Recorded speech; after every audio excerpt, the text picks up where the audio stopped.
Wilmington Massacre of 1898, as well as the story of the Wilmington 10, almost 100 years later. So we look forward to this, this presentation.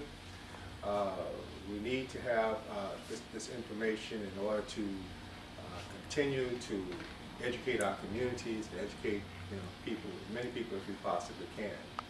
So I'm very honored to have Brother Thomas here with us today. We've been preparing for this with our sister's help for a good while. And I woke up this morning, I said, February 12th is finally here. We have been working for this day for a good while. So without any more talk, I'm just going to introduce you to Brother Larry Reni Thomas, and he's going to talk to us and explain to us the true story behind the Wilmington 10. Brother Thomas? Thank you. Thank you, Brother Thomas. Thank you. Good afternoon, everyone. I'm so happy to be here in Kings County.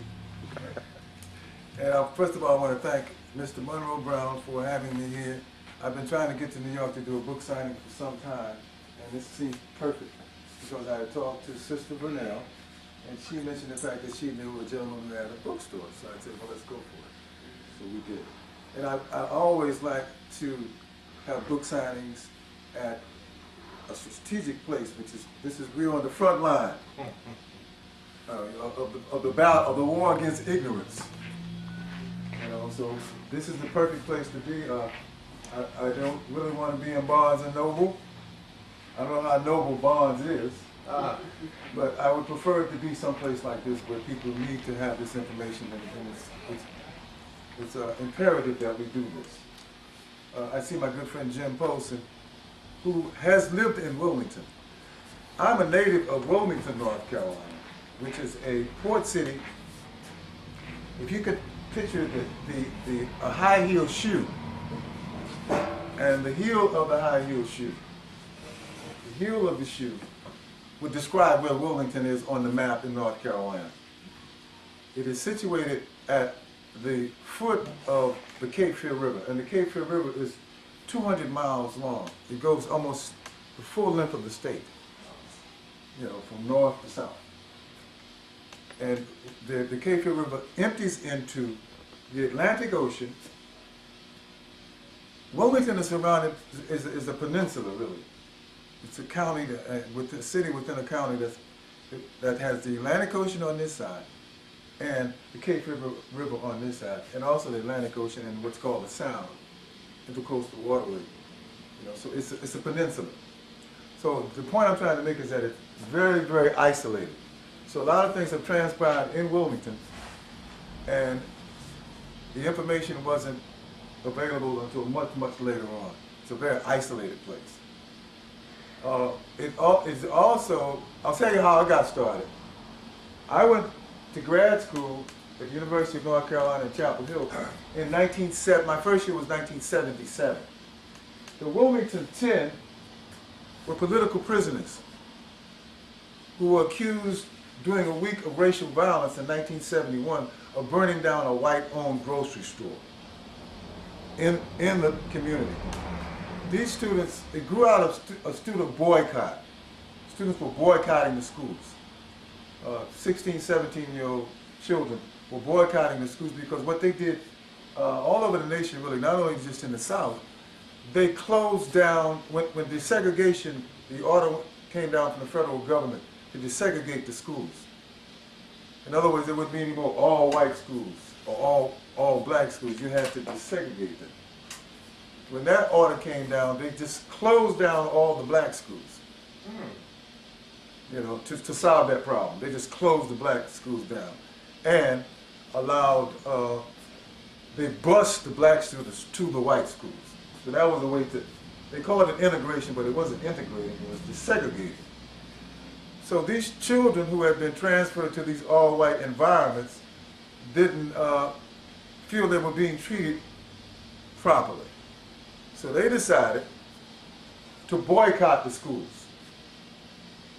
They just, I think that had happened, the desegregation happened maybe in 70, if I'm not mistaken, 69. So by 71, and incidentally, Sister Vanell was one of the students who was there at that time. So she's like an eyewitness to 70. By 1971, these children were so fed up that they decided to boycott the schools. Stay out. And by January 1971, so many students had stayed out of the schools that it was affecting the enrollment of the students. And there were fights going on because a lot of these white students had no experience with black students, and a lot of these black students had no experience with being around white people. And there was a reduction in the number of student athletes who were allowed to be on the all-white schools teams, reduction in cheerleaders. So they just didn't feel like they were being treated. So they decided to boycott the schools.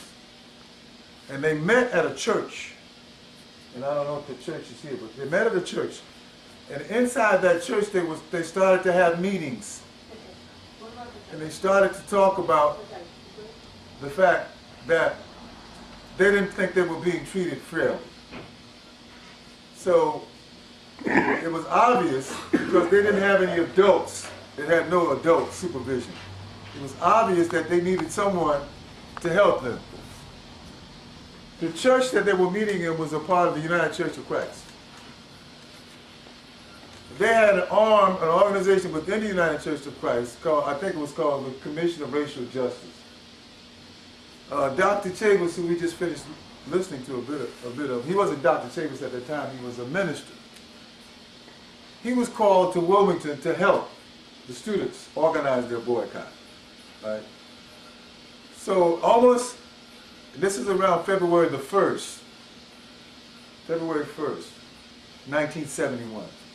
Almost as soon as he came to town, racial violence in the form of a group of white vigilantes came by the church, circling the church. There was a long caravan of cars circling the church.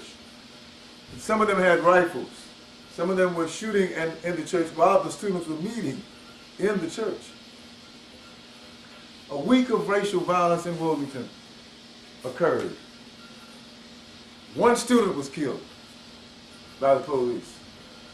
And there was also a white man who decided that he was going to put the niggers in their place. So he pulled in front of the church with a shotgun, walked up the steps, and he was immediately shot and killed. So we have 2 people killed, several $1,000s worth of damage, curfews. You know, it was a terrible time. Were you there, Jim? I don't think Jim was there. No. It was a terrible time for that town. So once everything kind of died down in 71, there's a week of racial violence. A year after that, in 1972, 16 people were arrested. I think 5 of them, 2 of them left town. And I think the other 3 were, they couldn't find any evidence, you know, to support arresting them. So that left the Wilmington 11. You know, they arrested these people and took them to court. Took them to jail, took them to court. And came to Wilmington 11. The 11th person, before he could go to trial, he left town.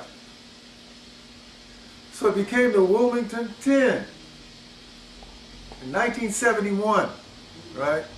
Okay, now go back to 1971. If you study your history, nothing was happening in the civil rights movement. This is post Martin Luther King's death. Martin Luther King was killed in 1968. After that, the movement was null and void. So in 1971, the Wilmington 10 was the only thing that was on the radar in terms of people adopting a cause. So this became a cause célèbre.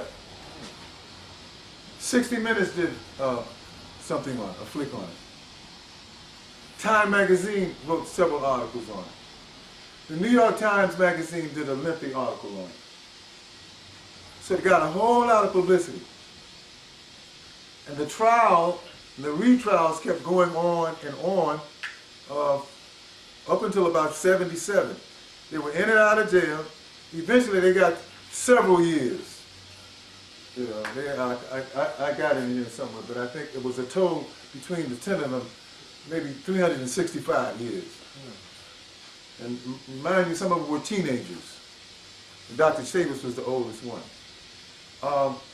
But I make the argument in my book that there's a direct correlation between this, you have one of these?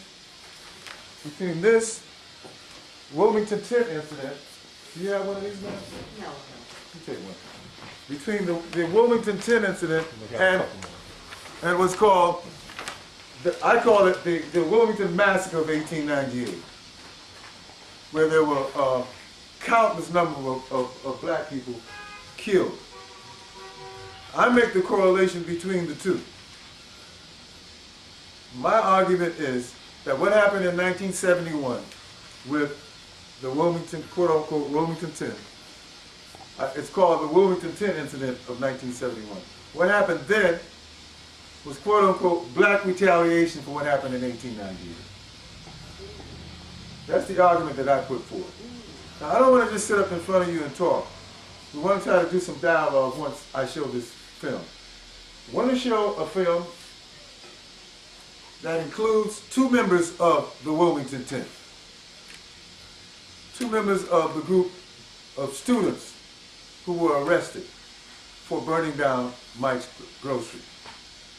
And this is something that gives you some background on how the boycott came about and gives you some background on what these students were all about.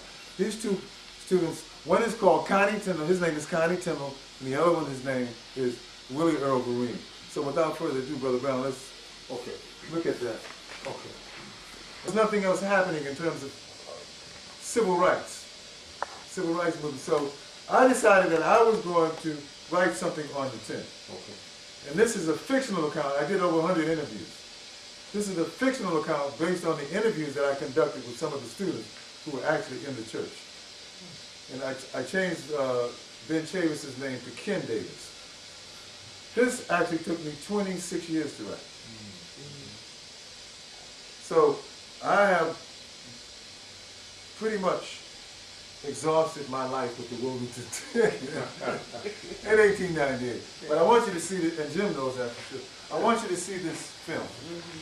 It's called Justice Denied, Lives Interrupted. Question, are all of these available? Yes. From you? Yes. Okay. So enjoy this and let me know what you think.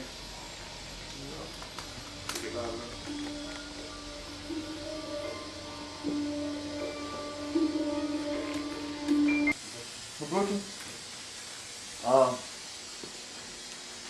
Wilmington, as a result of what I call it the Wilmington Massacre of 1898. In other words, if you know the result and the intended result was to quote unquote put the niggas in their place, and this has been the intended result ever since we've been here, but for sure 1898.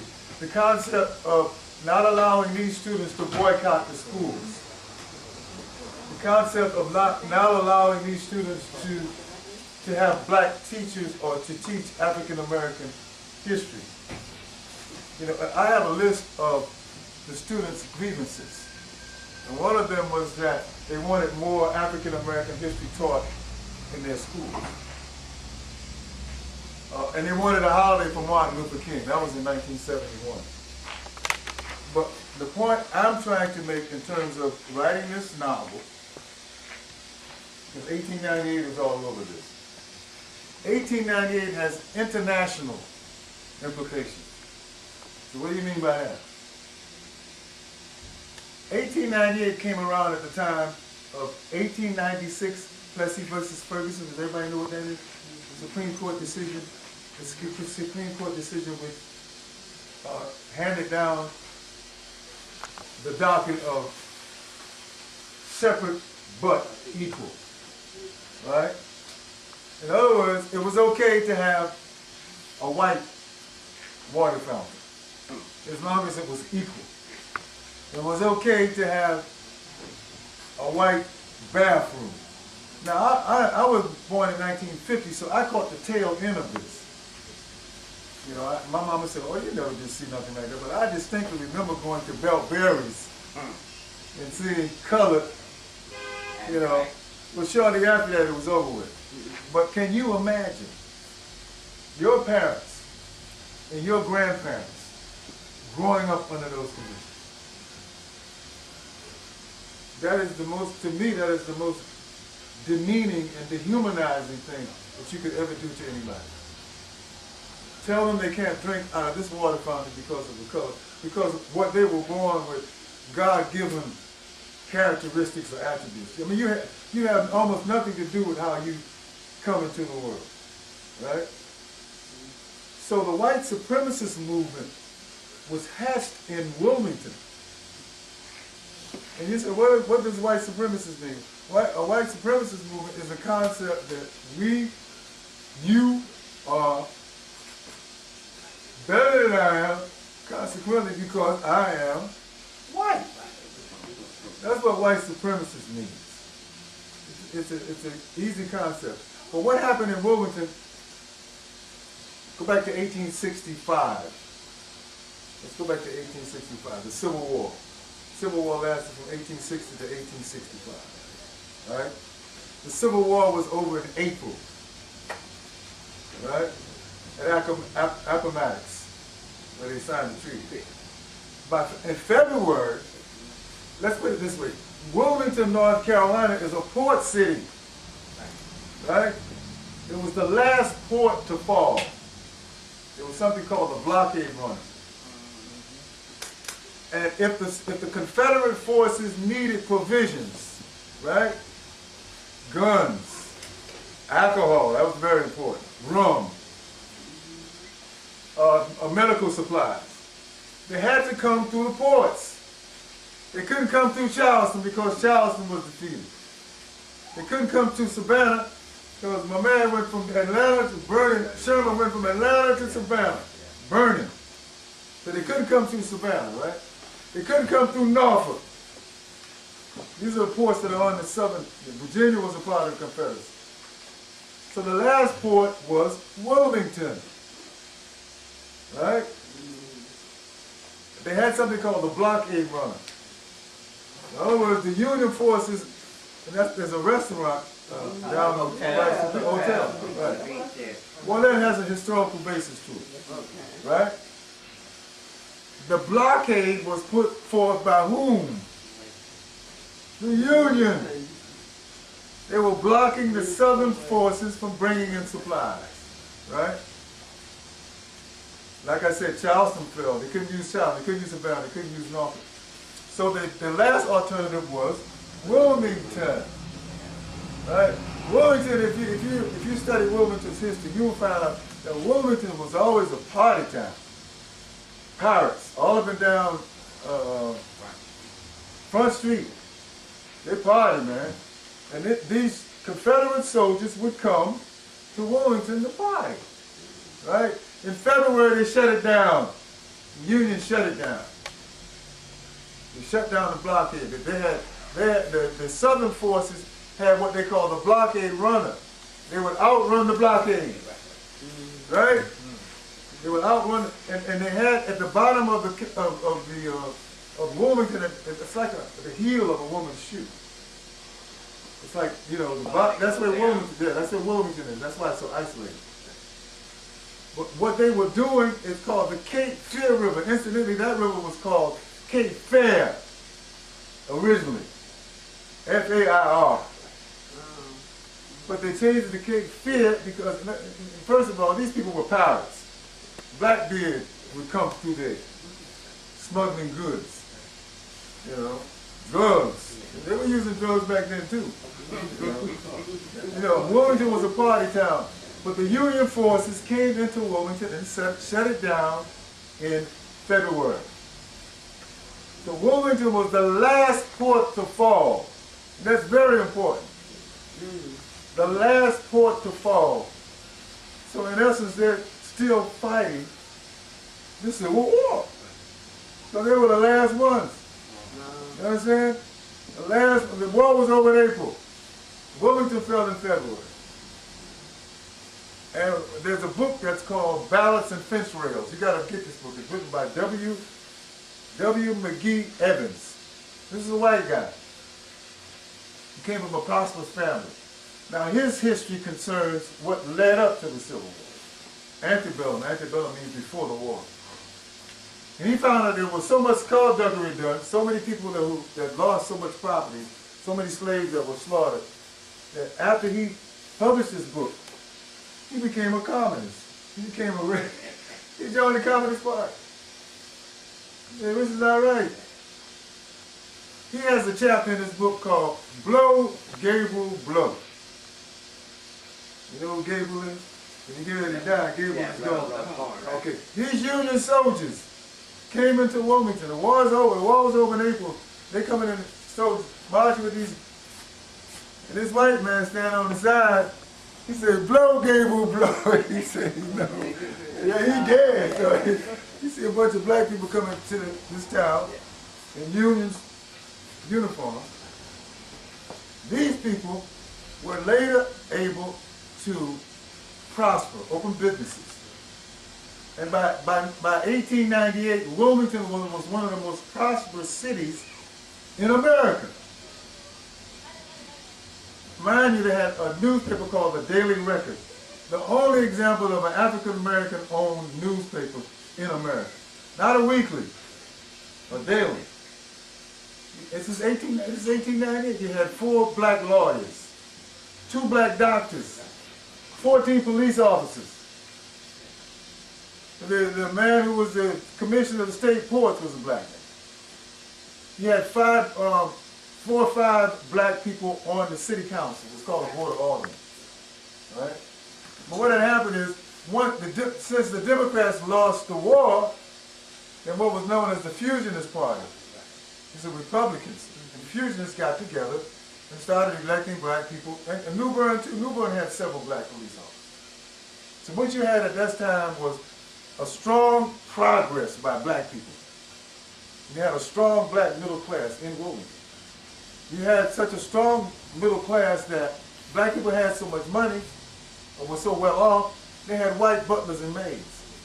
They had white butlers pouring tea when they come over like that. So the positions were reversed. Right? And the people who were in control before the Civil War, they started planning at that time to take back their town. You know what I'm saying? They said, take it back to where it used to be. And they wrote, I have it in my book, they wrote what's called the Constitution of White Citizens. One of the things was that they would never be ruled by a bunch of apes, by people of African origin, people with less intelligence, and they don't have any class or anything. And these black women walking down the street and pushing white women to the side. And these black men having affairs with white women. The main thing that really always gets the racists riled up, put that white woman in there. That's right. Put that white woman in there, right? Mm-hmm. And so you will see once you get it, you can read this in there. Alexander Manley was the editor of the Daily Record. Now he almost looked like a white fellow. He was descendant of, I think, Governor Manley. He wrote an editorial as a result of a speech that was given by a lady who was a racist. I think of Felton, I forget her complete name. She was a well-known racist in Georgia. And she was tired of all these black brutes having affairs and having sex with our white women. She said, if you lynch 1,000 a day, that's all right with me. Lynch 1,000 of them a day until you get the right one. So Manley wrote an editorial as a result of her speech, you know. So for that, Manley was a marked man. And he had to leave Wilmington. He left Wilmington 2 days before. It's called a race riot, but it was not a race riot. It was a planned overthrow of a government and a planned massacre. And this was also one of the first incidents of a machine gun. They had machine guns. They had machine guns. Right. So this thing was planned by the group, I guess they call it a secret nine, but they surely wasn't that secret. What they did was, they put the intelligent black people, the lawyers and the doctors, they put them on the trains, ran them out of town, said, y'all don't come back here no more. We don't want to see y'all anymore. You come back here, you know, these people had property and everything. They said, you come back here anymore, you're a dead person. And they also had what was called reckless eyeballing. If you even looked at a white woman the wrong way, you were arrested. Right? And as a result, you were taken downtown, and if your family could not afford to get you out of jail, they would put up their house or the property or whatever. Now these people who they ran out of town didn't come back, didn't pay the taxes, so they took it. They said, who was they? The Democrats decided they weren't going to be ruled by these people anymore. They conspired, gave guns to a bunch of people, whipped them up into a frenzy. A lot of these people they whipped into a frenzy. Here they are right here, this is it. Look at them. The first building that they burned down was the Daily Record, the newspaper. This is the newspaper. That's the first, do you have one of these, man? The first building they burned, you have one, brother? The first building they burned down was Manly's newspaper. It was on 7th Street, near where St. Luke is. They burned it down. Manly, meanwhile, had already left town. Because like I said, he looked white. He left town on a little buggy, and they stopped him. The vigilantes stopped him and said, if you see that Manly guy, said, we're looking for him. If you see that scoundrel, let him know we're looking for him. So Manly said, no, I haven't seen the fella. I said, if I see him, I'll let you know. So I said, hey, fella, they gave him a gun. He didn't give him a gun. So Manly left town. They killed so many people that they lost count. The river turned, they ran up to the river was bloody. And the bodies were left in the street for 2 or 3 weeks. The buzzards were circling.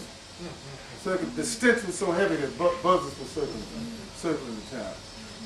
But what it did was, and what they set out to do, was psychological damage to the African American population. Because this psychological damage, this fear, can you imagine this? Can you imagine this? There's people going around indiscriminately shooting people. The women and the children ran in the swamps.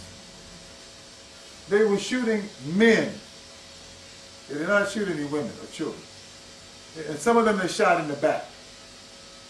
And they let them lay out there in the street like that. Now, if you, sometimes on a cold, misty morning, you could hear those people crying out, help us, you know? And they stayed in it, the women and the children stayed in the swamps in the cemetery for days, scared to come out. And these people the people who initiated this coup d'etat took the government over. They took over, ran other people out of town, and the ones who led the riot was led by a man named Colonel Waddell, Alfred Waddell, who was a retired Confederate colonel. He put all his boys on the city council and ran the others out of town. This is the only example of a coup d'etat. What's a coup d'etat? It's a French term. It means the overthrow of a government. Sometimes it's violent. Sometimes it's non-violent. But most of the time it's violent. This is the only example, and it usually happens in a quote-unquote third world nation, whatever that is. You dig? Whatever third world, these are names that they come up with. I don't know what these names are. But it usually happens in a nation where people aren't educated and have nice shiny cars to ride around in, or civilize the streets. Usually happens in Africa or the Caribbean, or it could happen in Czechoslovakia, places. But it doesn't. It's not supposed to happen in America. That's the point I'm trying to make. It was a coup d'etat, and it was a massacre. Nobody knew about it until this Wilmington 10. Right. Now, I'm a grad student in 1978, and I decided, since it's all in the news, it's on 60 Minutes, Time Magazine, I said, well, I'm going to do my thesis on the Wilmington 10. Since I know these guys, I'm going to go around and interview them. I interviewed 100 people. I was in the history department at UNC in Chapel Hill. Matter of fact, I wrote the thesis, my last chapter in infirmary, because I had a bleeding ulcer that drove me nuts. The department found out that I was writing a book on the Wilmington 10, and I interviewed these people, and I interviewed somebody who said, yeah, we did it. We burned down Mike's Grocery. And everybody was saying, yeah, Harry Thomas is writing the book. He's writing the book. And he's writing the book on the Wilmington 10. And a friend of mine had an agent. He contacted me with a literary agent. And my literary agent called the university one time and said, your agent just called, Larry. They thought I was going to write a book snitching on the Wilmington 10. But in the process of looking at the Wilmington 10, I went all the way back to 1600s and found out about this 1898. And I haven't been able to shake it ever since. What I have been doing is tracing the ancestors, the descendants of the victims of this massacre, so they can seek restitution and compensation. I don't call it reparations because when you say reparations, everybody gets boogeyman. Because if you agree to reparations, that means you've done something wrong. So my thing is, these people should be compensated for their property because they didn't pay taxes. And if you can find out specifically if your property has been stolen and from whom, you should, statute of limitations don't count. You understand? How do you go about it? You have to get, first of all, you have to find the descendants. And I found two of them. I found Alexander Manley's, the editor's grandson. He's a retired dentist. It's on YouTube. If you Google 1898 Wilmington Massacre, I've interviewed him. I brought him to Chapel Hill and interviewed him. He wants to be compensated for his grandfather's business. And this man lives in a fabulous house. He's a retired dentist. He don't need no money. I don't think. Everybody needs money. But he's not doing this because he needs the money. He thinks it's the right thing to do. He said that his grandfather's newspaper could have been the New York Times. Oh, he knew. I've also located a man named Thomas C. Miller's descendants. Thomas C. Miller was a freed African slave who had a sharp mind. He was a high yeller. He retained all his African features. He was a black man. He had a bar in a business in downtown Wilmington. He was a financier. He loaned money to white people and black people. He was a very prosperous businessman. I've located his descendants. They want to be compensated. Thomas C. Miller was approached as he was walking down the street and put on a wagon and tied down on a wagon. And he said, well, what did I do? I have a business. I have a home and I pay taxes just like everybody else. I said, what did I do? All he had to do was look in the mirror and see what he had done. He was born black, right? He later went to Norfolk, Virginia and became a prosperous businessman in Norfolk, Virginia. The point I'm trying to make here is, whenever you arrive to some kind of excellence, right? They don't like that. When I say they, I mean white supremacy. If you have a concept, I like to ask people, if you have a concept that white supremacists is good, how many of you believe in white supremacists? Raise your hand. How many of you believe in black supremacists? Raise your hand. I was did a lecture once at the University of North Carolina at Wilmington, and I said, how many of you believe in white supremacists? Nobody, of course, there were most people, white folks there. They didn't raise their hand. I said, how many of you believe in black supremacists? This one brother was there. He had You know, he had his thing, you know. You know, so he raised his hand. Black supremacists, I believe in it. But I don't believe in black supremacists either. Because that's the same, you know, what you're saying the same thing. Yeah, I dig it. So I believe in human supremacy and getting along. And this book is a book that addressed the fact that, you know, you can pass this one, that it was democracy betrayed. In other words, the white and black citizens were getting along. It was working, right? But the white supremacists didn't like the fact that it was working.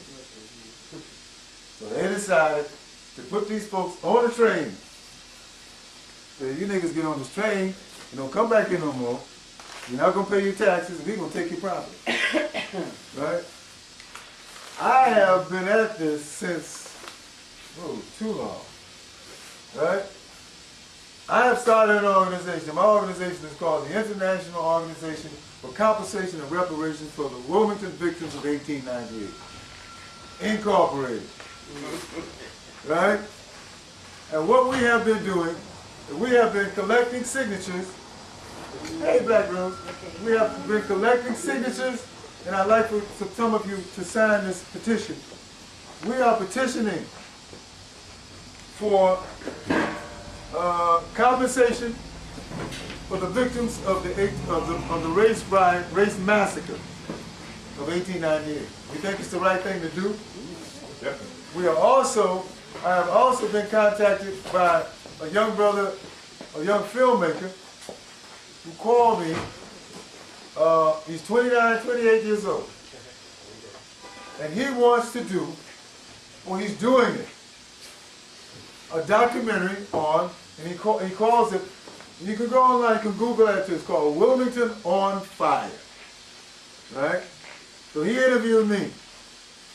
And I talked about 1898, the massacre of 1898, and how we should be compensated. He's going to interview Manley's grandson.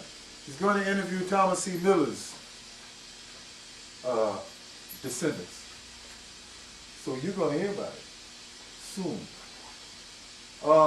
I'd like to now just open it up. If anybody has any questions, if anybody has any comments on 1898, Black Rose, take one of these. Thank you. This is what I give to people all the time. To give it, it's kind of concise about what the whole thing is about.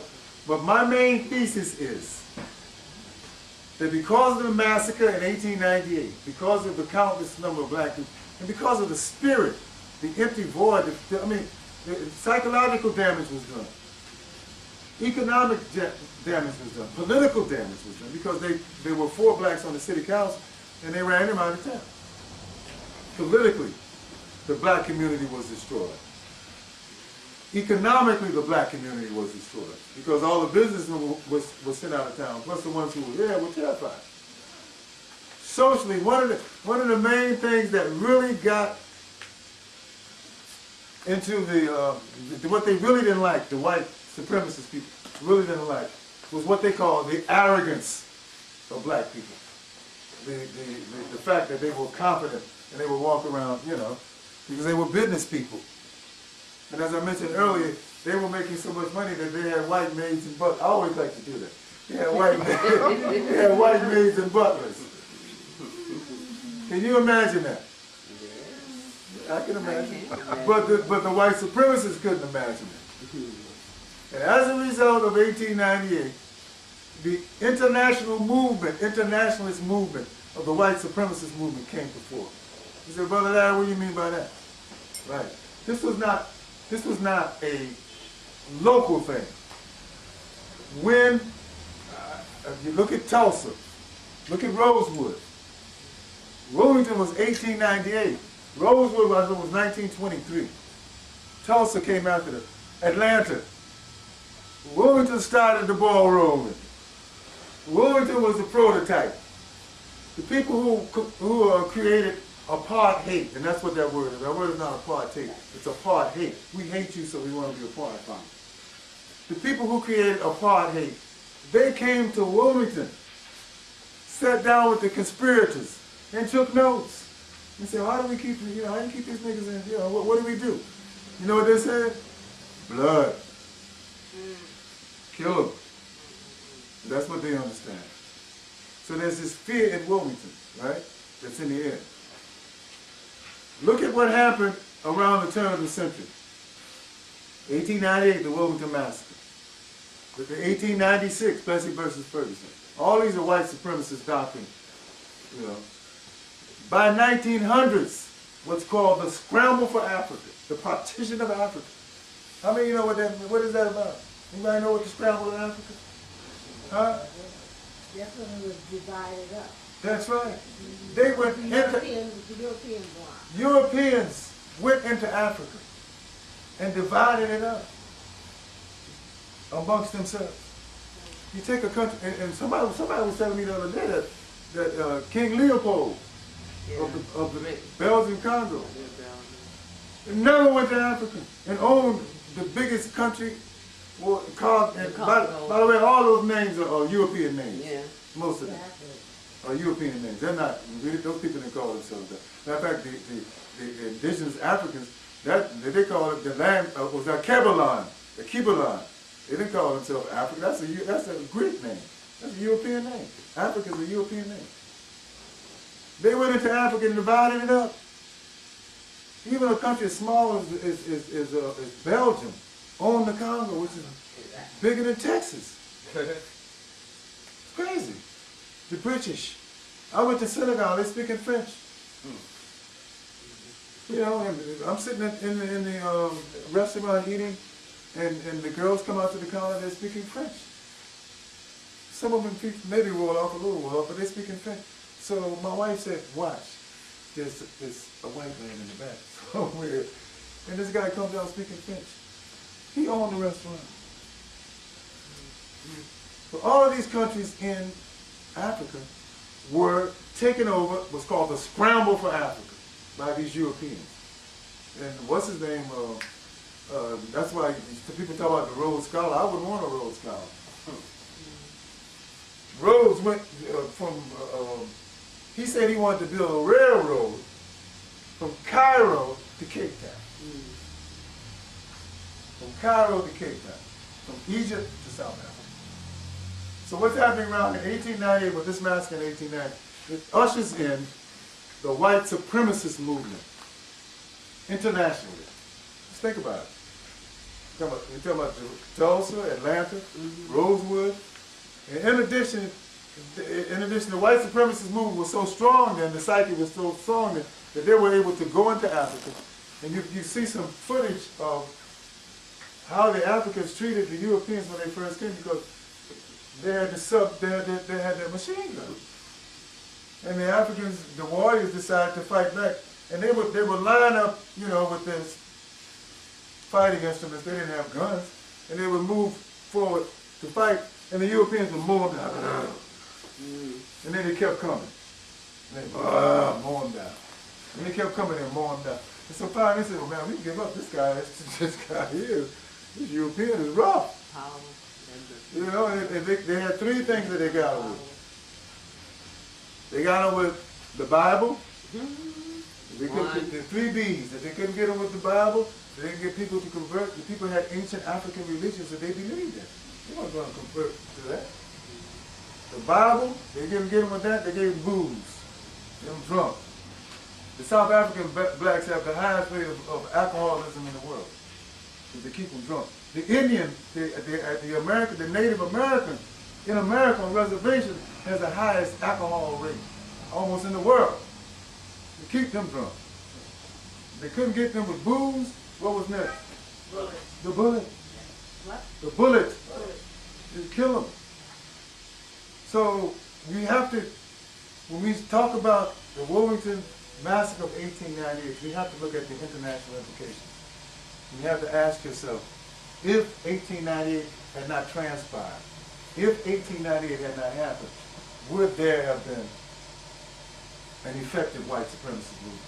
Because as far as I'm concerned, it's working like a charm. It works. Think it's not working, you're fooling yourself. You're like an ostrich with your head in the sand. So that, if you have some questions and have some comments. I have a local question. One of the guys in the movie said that one of the grievances was they wanted more black history, and one reason was they knew about the riot of 1898, and they didn't want it covered up. Now, as an outside white guy in Wilmington, I know that the power structure in Wilmington in 1970s was basically the sons and grandsons of the guys who perpetrated Exactly. the riot. Right. And they didn't want it discussed because that was their pocketbook, that was their land, that was their Exactly. houses now. That's right. That they took over That's right. because of the riot. Right. What does that tell you about what kind of strategy do you use for compensation in a situation? I mean, it's a little bit of history being local. Not only were those guys kind of racist, they had a vested interest in not even wanting to hear anybody hear anything about it, because that's how they came. Well, you're by. taking for granted that 1898 was going to come up in the African American history course. I don't think it would have. You don't think it would? No, it's not. And now, well, let me tell you what happened. You remember Luther Jordan? Yeah. He was on city council. He was a mayor pro tem. He was on the House of Representatives. He later became the senator. A North Carolina senator. And what Luther was able to do was put it on the table. Let's study 1898. Nobody had mentioned anything about it. And what happened was, and I have a copy of it, what happened was, you can pass this around too. They were able to appoint a historian to study 1898. It had never been done before. And this is in this handout I gave you too. This had never been done before, right? And one of the guys who was in the House of Representatives, they call it General Assembly in Wilmington, the white guy, he said, "Oh my goodness, the cat is out of the bag." And I said, I was more than a cat. That looked like Tony the Tiger to me. So, as a result of Luther telling them to at least study this thing, because you have to understand, it was a secret. And if you could ask everybody in this room right now who are from Wilmington, did they know anything about it? They would say no. They know nothing about it. Is this the same Thomas E. Wright that owns the whole waterfront? Yes, it is. Okay. I think, no, that's the representative. That's Thomas. He's incarcerated now. Did you have a question? Did I answer your question? Yeah, Was it a question? Well, I was wondering which Thomas Wright was the Well, chairman. and this is also a result. Oh, okay. What happened was, and this is something else you can add on. What happened was, this is something I wrote, called was the Wilmington Race Riot, another Rosewood. What happened as a result of this, of my friend, the senator, he's now deceased too, of him being in the General Assembly and asking the General Assembly to study it, was the release of this report. It's called the 1898 Wilmington Race Riot of 1898 Commission Report, and that came out in 2006. Now it has 13 recommendations. One of the recommendations is to put the race riot, they're still calling it a race riot, now some people are calling it race riot / coup, to make sure that this is in books, so the children, children that are in school that have a course on it. That was one of the recommendations. So it's a process that's evolving as we speak. It will be, before then it wasn't in the history books. And one of the recommendations was to at least put it in the history books. Another one of the recommendations was reparations. And they haven't even acted on that one. And one of them was to at least acknowledge it and apologize for it. Right? And that has happened. They have apologized for it. Right?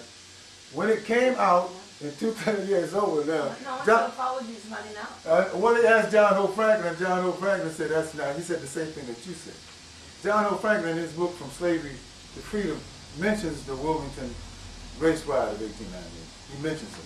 Just a little bit. Yes. Is that report still available? It is available. It's available online.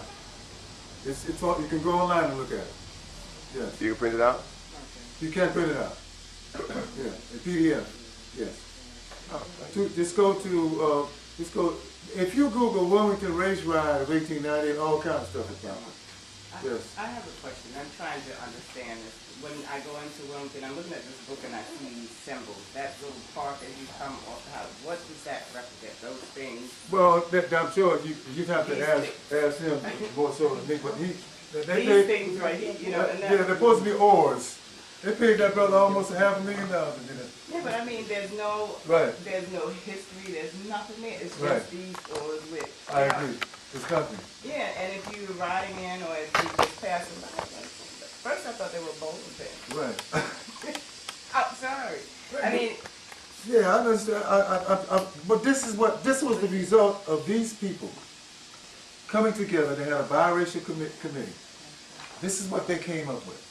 One of the things I like to see happen in Wilmington is that they need a African American cultural center or a jazz radio station. a black radio station. A black radio station that's intelligent. Well, folks here are still peeling away the You know what I'm idea saying? to get at the truth of this whole thing. Right. And I guess they could agree to put up a memorial, but they couldn't agree to put up a plaque that would tell you why it was there. Exactly. And guess who gave $10,000? Hugh McCrae. Hugh McCrae was considered the #1 conspirator. But I'm finding out now that he really wasn't. That he was like the front man for somebody else. We found this guy who's actually found the deeds. The people, the stolen deeds to the people who lost their property and whatnot in 1890, the black people. He's found a whole lot of stuff. But the point I was making in terms of the movie, it should be coming out. He's just really starting, but he interviewed me. If you go to Wilmington on Fire, documentary movie, should be coming out very soon. Any other questions? Will that movie be for purchase? What? The movie that's coming out for the Yes. sale? Yes. Okay. Yes. Okay. Yes. We definitely need an archive. I want to ask a question, Brother Larry. You may have touched on this here, but it's not really clear in my mind. How did you first stumble upon the story of the Wilmington Massacre? By researching the Wilmington 10. Okay. See, I initially was just going to write something on the Wilmington 10, but I was told by my advisor that you got to take it back a little further than that to understand, history is a discipline. And what you do with history, you try to find out what's called cause and effect. So what caused the Wilmington 10 incident of 1971? It had something happen before that. I went all the way back to the 1500s. And I divided the population into 4 distinct groups. Wilmington has, and for those of you who've lived there, it has a high, not high, but a significant portion of rednecks, of poor whites, clay eaters. People are so poor that they go outside and get some dirt, and put some salt and pepper to it, and cut some onions in it, and they eat. No, I'm serious. Really? Not today. Yeah, but they're called dirt eaters, clay eaters. Yeah, look it up. Google that. Especially down in Georgia, they're called clay eaters. But the surrounding counties in Wilmington are made up of these very, very poor white people. And these were the people who were incited to initiate the riot. Any other questions? These are my 2 books. This is actually my thesis. This is the one where I go all the way back to the 1500s. This one, it took me 26 years to write. This is fiction, but it's based on interviews.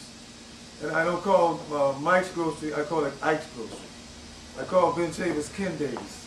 Okay. And I changed the names around a little bit, but this is the impression that I got what may have happened in that church during those 4 days. And to me, the whole thing is about 1898. And what happened in 1971 with the Wilmington 10, was black retaliation for what happened to their people in 1898.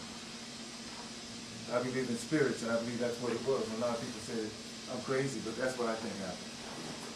Question, do you have any of the DVD, yeah, I want both of the books. Do you have any of the DVDs for sale? And No, that was, I borrowed that one. I do, yeah, I have one. I do have one, yeah, it's 20. I have one. all right, so I'll take one of those. That's all you have? No, I didn't bring it. That's not my project, but I do have an extra one that I. All right. No, that's not my. That project is the two brothers that you saw. Were we able to get the tail end of that? I think it was about the end of it anyway. I think it was about to close up. But the thing I wanted to tell you, but y'all got it a little bit late. Should we run it again? Sure. But the thing I was about the guy that was with the beard.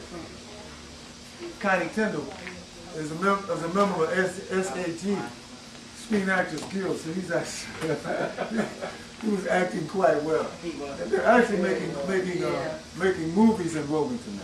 There's an MGM studio in Old Town, Screen Gem Studio. So for those of you who didn't see this, we'll start it over, and for those of you who've already seen it, come by my book. And thank you for coming. Okay. Well, now This later. was 12 and this was 20. Yeah, well, brother, go through Brother Brown. Yeah, I'll take care of it. Yeah, he'll take care of it. And thank you so much for coming. Okay, This is my home one little folks. thing, please sign the attendance list when you come in. I didn't want to interrupt you when you were coming in, let you sit down and get comfortable, but I appreciate if you sign the attendance list before you leave, so we have a record. I do have a petition. You can sign it if you want to. And this is a book. This is also, you can hand this book around. This is a book that was written by a young student at UNCW. She contends that black folks didn't lose nothing. Oh, She calls it after, and then, she calls it after the storm. She said black folks didn't lose nothing. Don't worry about it. Get over it. Yeah, get over it. So I think Brother Brown, you can have it. If you need some more, rabbit. Yeah, okay. And I will sign them for you too. While they, And this is the petition. That's 12 and this is 12, okay, all right. Oh, that's beautiful.